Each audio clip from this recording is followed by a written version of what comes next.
Cut Nyak Dien sebenarnya terlahir sebagai bangsawan yang sangat religius. Keluarga Cut Nyak Dien tinggal di Aceh Besar di wilayah Enam Mukim, di mana saat kecil Cut Nyak Dien dikenal sebagai gadis cantik dan periang. Dia dididik di bidang agama dan pendidikan rumah dengan begitu taat. Tak heran jika Cut Nyak Dien digandrungi banyak pria saat itu. Bahkan demi kecantikannya banyak pria yang memberanikan diri untuk melamar Cut Nyak Dien muda. Tepat pada tahun 1863, saat Cut Nyak Dien tepat berusia 12 tahun, orang tuanya seperti kebanyakan kebudayaan masyarakat Indonesia masa lampau, kemudian menjodohkan Cut Nyak Dien dengan Teuku Ibrahim Lamngah. Di usianya yang begitu belia, pria tersebut merupakan putra tunggal Ulebalang Lamngah ke-8, seorang pemimpin tokoh adat terkemuka di Aceh. Kemudian pada tanggal 26 Maret tahun 1873, Belanda yang sedari awal telah membidik sumber daya alam Nusantara menyatakan perang terhadap Aceh. Serangan dari rombongan Belanda melalui kapal-kapal dan pasukan kavalerinya, mulai menembakkan meriam ke daratan melalui armada Citadel van Antwerp. Atas kelebihan pihak Belanda kala itu dengan teknologi meriamnya, rakyat Aceh pesisir tidak mampu lagi menahan laju pasukan Belanda dan kemudian, pada tanggal 8 April tahun 1873, Belanda yang dipimpin oleh Johan Harmen Rudolf Kohler akhirnya dapat mendarat di pantai Ceremen dan langsung merebut dan membakar Masjid Raya Baitur Rahman.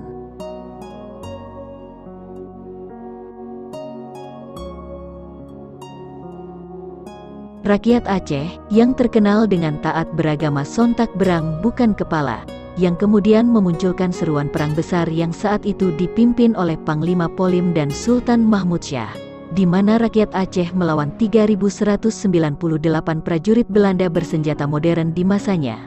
Namun, Kesultanan Aceh dengan semangat tinggi, bisa memenangkan perang pertama melawan Belanda, dengan menewaskan Kohler dan membuat Belanda harus mundur.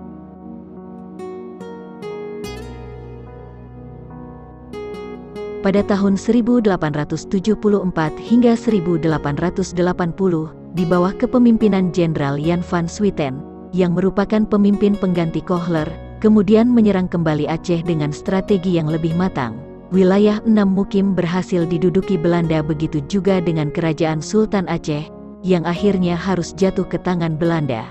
Hal tersebut juga menjadikan para pejuang Aceh lari ke tengah hutan.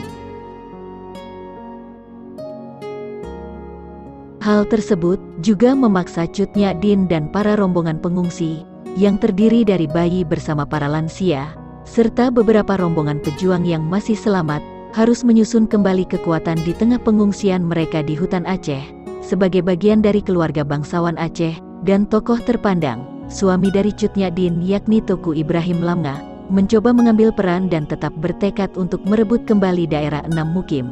Beliau merencanakan penyerangan tanggal 29 Juni tahun 1878.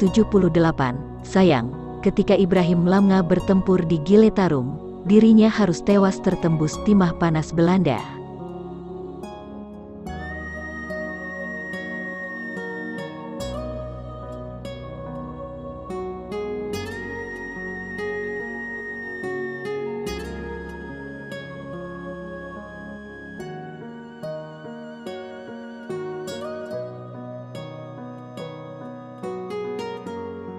Seperti tersambar petir di siang bolong, mendengar gugurnya sang suami di medan tempur, Cut Nyak Dien mengeluarkan sumpahnya untuk menghancurkan Belanda dan melakukan perjuangan seumur hidupnya.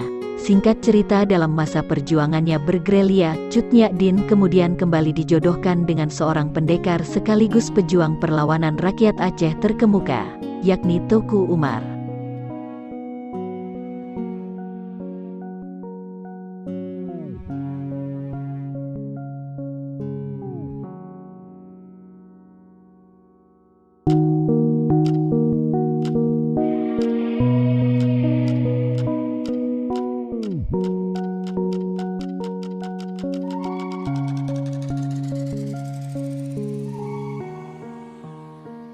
Cut Nyak Dien awalnya menolak, namun karena sikap lugas dan tegas Teuku Umar, serta mengizinkan untuk Cut Nyak Dien menepati sumpahnya berperang melawan Belanda, Cut Nyak Dien kemudian menerima lamaran Teuku Umar dan mereka menikah pada tahun 1880.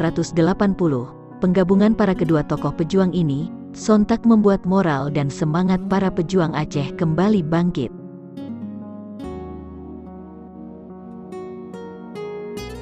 Di kemudian hari, akhirnya perang dilanjutkan dengan sistem gerilya ke pos-pos Belanda di wilayah terdepan. Teuku Umar bertugas menyisir dan melemahkan pihak Belanda dari sisi terluar mereka. Sedangkan Cut Nyak bersiap memberi serangan kejutan pada pihak Belanda ketika tengah mengejar rombongan Teuku Umar.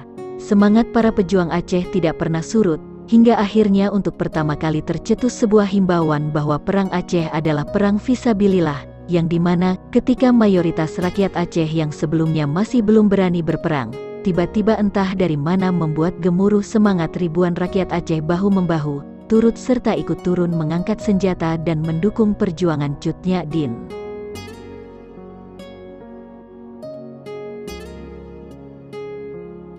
Suatu ketika pada tahun 1875, Teuku Umar mencoba menjangkau Belanda dengan mencoba bersandiwara mempererat hubungan dengan Belanda. Hal ini berlanjut dengan Teuku Umar dan 250 anak buahnya maju ke arah Kutaraja dan berpura-pura menyerah kepada pihak Belanda, yakni pada tanggal 30 September tahun 1893.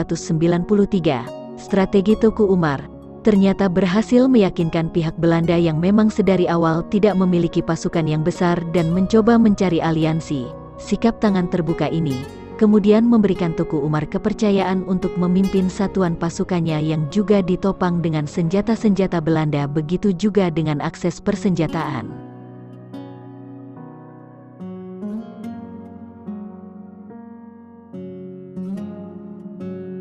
Kesempatan emas tersebut dimanfaatkan sedemikian rapi, di mana Teuku Umar pada suatu ketika menyusup ke gudang senjata Belanda dan meraup bersih senjata-senjata Belanda.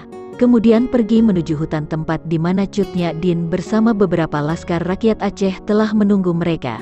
Berang akan pengkhianatan sang aliansi, pemimpin militer Belanda dalam ekspansi Aceh kemudian menggelar perintah membumi hanguskan Aceh, terutama Teuku Umar dan Cut Nyak. Bahkan, jika itu harus dibayar dengan meratakan seluruh rakyat Aceh yang tidak bersenjata.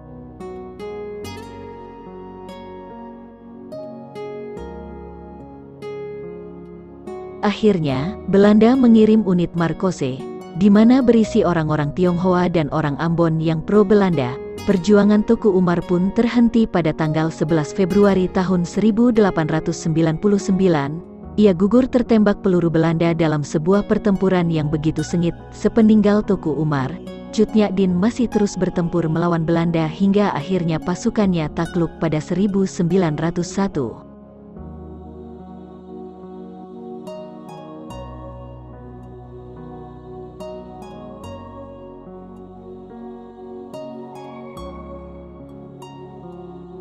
Salah satu penyebabnya adalah faktor usia Cut Nyak yang tak lagi muda. Dia juga sering sakit-sakitan dan matanya mulai rabun. Penangkapan Cut Nyak berawal dari pengkhianatan pengawalnya yang bernama Pang Laot. Ia melaporkan lokasi markas Cut Nyak kepada Belanda. Sang pahlawan tangguh itu kemudian ditangkap Belanda dan dibawa ke Banda Aceh untuk selanjutnya dibuang ke Sumedang, Jawa Barat. Atas jasa yang begitu besar serta ketangguhannya sebagai perempuan pejuang, Cut Nyak tidak hanya dikenang oleh warga Aceh sebagai simbol perjuangan, melainkan seluruh generasi muda Indonesia telah tahu, bahkan harus tahu, dialah sang kusuma bangsa.